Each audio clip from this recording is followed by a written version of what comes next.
जय बाळूमामा. भक्तांनो, तुम्हालाही तुमच्या आयुष्यातील कठीणातील कठीण इच्छा पूर्ण करायची आहे का? 2026च्या बाळूमामा भंडारा उत्सवाची तुम्ही आतुरतेने वाट पाहत आहात का? पण थांबा, तुम्हाला माहीत आहे का, या उत्सवात केला जाणारा नवरत्न उपवास नेमका कसा करायचा असतो? त्यात कोणत्या चुका चुकूनही करायच्या नसतात. जर तुम्ही या उपवासाचे नियम पाळले नाहीत तर तुमचा उपवास भंग होऊ शकतो आणि सेवेचे पूर्ण फळ मिळण्यापासून तुम्ही मुकू शकता. म्हणूनच 2026 मध्ये हा उपवास कधी सुरू होणार, कधी सोडायचा, काय खायचं आणि त्याचे कडक नियम काय आहेत हे जाणून घेण्यासाठी हा व्हिडिओ शेवटपर्यंत नक्की पहा. आयुष्याचं सोनं करणारी ही अतिशय महत्त्वाची माहिती अजिबात मिस करू नका. नमस्कार प्रेमळ भक्तांनो, तुम्हा सर्वांचे आपल्या चॅनलवर खूप खूप स्वागत. मामांचा आशीर्वाद सदैव तुमच्यावर राहो, हीच प्रार्थना. चला तर मग आजच्या या अत्यंत महत्त्वपूर्ण व्हिडिओला सुरुवात करूया.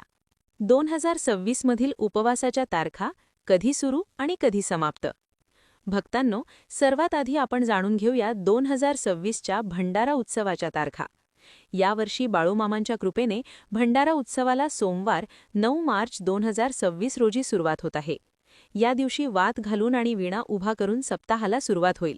म्हणजेच तुम्हाला 9 मार्चला सकाळी या पवित्र उपवासाला सुरुवात करायची आहे. आणि हा उपवास कधी सोडायचा? तर गुरुवार 16 मार्च 2026 रोजी सकाळी भाकणूक संपन्न होईल. त्यानंतर देवाला नैवेद्य दाखवून आणि 10 वाजेनंतर महाप्रसादाला सुरुवात झाल्यानंतरच हा उपवास तुम्हाला सोडायचा आहे. उपवासाचे 3 मुख्य प्रकार जे अनेकांना माहीत नसतात. तुम्हाला वाटत असेल की उपवास म्हणजे फक्त उपाशी राहणे, पण तसं नाही. बाळूमामांचा हा उपवास 3 प्रकारचा असतो. शारीरिक उपवास, यात अन्नावर नियंत्रण ठेवायचे असते. मानसिक उपवास, यात काम, क्रोध, मोह, मत्सर या सर्व भावना बाजूला ठेवून 9-10 दिवस मन पूर्णपणे शुद्ध ठेवायचे असते. वाचिक उपवास, यात अतिशय कमी बोलायचे असते, कोणाशीही वादविवाद करायचा नसतो आणि कोणाची निंदाही करायची नसते. उपवासाला काय खावे आणि काय टाळावे, सर्वात महत्त्वाची माहिती. इथेच बरेच भक्त नकळत चुका करतात. लक्षात ठेवा, बाळूमामांच्या या खडतर उपवासाला साबुदाणा, भगर, उपवासाचे चिप्स किंवा पापड्या असं काहीही चालत नाही. मग खायचं काय?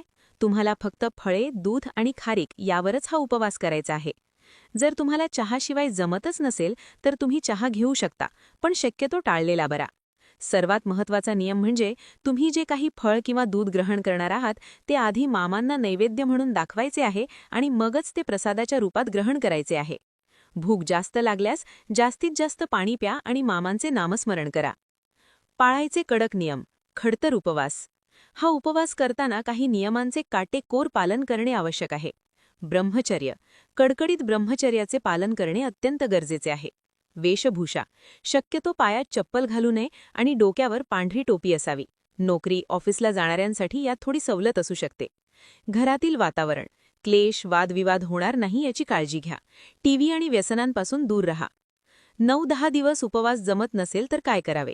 आता अनेकांना प्रश्न पडेल की सलग 10 दिवस हा खडतर उपवास मला जमेल का? तर भक्तांनो, मामा भक्तीचे भुकेले आहेत. जर तुमच्या शरीराला शक्य नसेल तर जबरदस्ती करू नका. तुम्ही तुमच्या क्षमतेनुसार 1 दिवस, 2 दिवस किंवा 3 दिवसांचा उपवास देखील करू शकता. सुरुवात करण्यापूर्वी 2-3 दिवस आधीपासूनच जेवण थोडे थोडे कमी करा, म्हणजे अचानक त्रास होणार नाही. उपवासाच्या काळात काय सेवा करावी?